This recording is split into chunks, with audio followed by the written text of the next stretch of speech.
साथियों, जैसा कि आप थंबनेल से देख पा रहे हैं, इस वीडियो के अंदर मैं आपको बताने वाला हूं, अगर आप डेट म्यूचुअल फंड सेल करते हैं या लिक्विड म्यूचुअल फंड सेल करते हैं तो वहां पर होने वाले शॉर्ट टर्म कैपिटल गेन या लॉन्ग टर्म कैपिटल गेन के ऊपर आपको कितना टैक्स पे करना पड़ता है और आप उस शॉर्ट टर्म या लॉन्ग टर्म कैपिटल गेन के अंदर जो भी आपको हुआ है उसको ITR 2 में और ITR 3 के अंदर कहाँ रिपोर्ट करेंगे। तो देखिए, यहाँ मैं आपको ITR 2 का फॉर्म दिखाऊंगा, बट ITR 3 भी जब आप फाइल करेंगे तो उसके अंदर भी सेम ही प्रोसीजर रहेगा। आपको कैपिटल गेन शेड्यूल जो है वहाँ पे जो है सिलेक्ट कर लेना है। सारी चीज़ें आपको वैसे ही मिलेंगी जैसे आपको ITR 2 में मिलती हैं। तो चलिए, सबसे पहले मैं आपको टैक्स रूल्स बता देता हूँ। तो देखिए, डेट और लिक्विड म्यूचुअल फंड के ऊपर जो टैक्स रूल्स रहता है ये आपका डिपेंड करता है कि आपने जो शेयर जो डेट या लिक्विड म्यूचुअल फंड है वो बाय कब किए थे।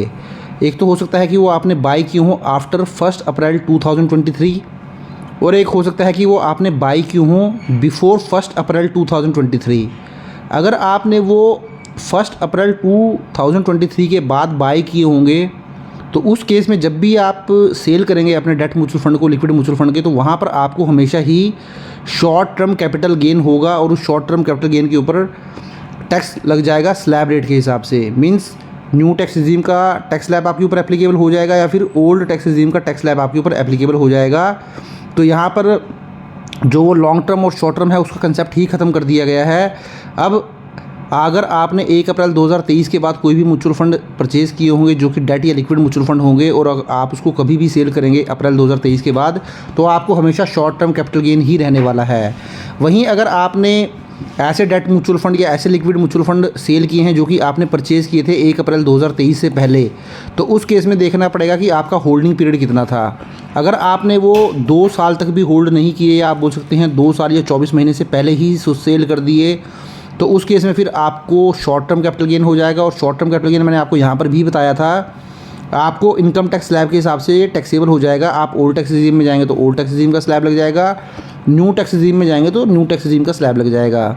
वहीं अगर सपोज़ करें आपने का जो होल्डिंग पीरियड था वो आपका 2 साल से ज़्यादा था, मींस जो ये शेयर आपने सेल किए वो आपने 2 साल के बाद सेल किए या 24 महीने के बाद सेल किए या 24 महीने से ज़्यादा आपने होल्ड किए, तो उस केस में देखिए जो आपको long term capital gain taxable होगा वो कैसे होगा। अब यहाँ पे 2 चीज़ें बहुत ही इंपॉर्टेंट हैं, 2 डेट्स बहुत इंपॉर्टेंट हैं। अगर आपने 23 जुलाई 2024 से पहले सेल कर दिए होंगे तो उस केस में आपको long term capital gain tax लग जाएगा जिसमें आपको 20% का रेट लगेगा और इंडेक्सेशन का बेनिफिट भी मिल जाएगा। वहीं अगर आपने वे सेल किए होंगे ऑन और आफ्टर 23 जुलाई 2024, तो उस केस में फिर आपको जो long term capital gain tax लगेगा वो लगेगा 12.5% का।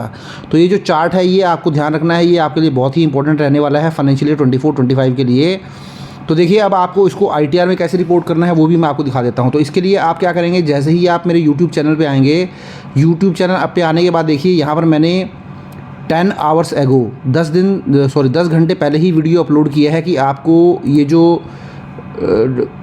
आपका डेट म्यूचुअल फंड पर होने वाला कैपिटल गेन है उसको रिपोर्ट कैसे करना है। तो ये वीडियो आप देख लीजिए, आपको आइडिया लग जाएगा।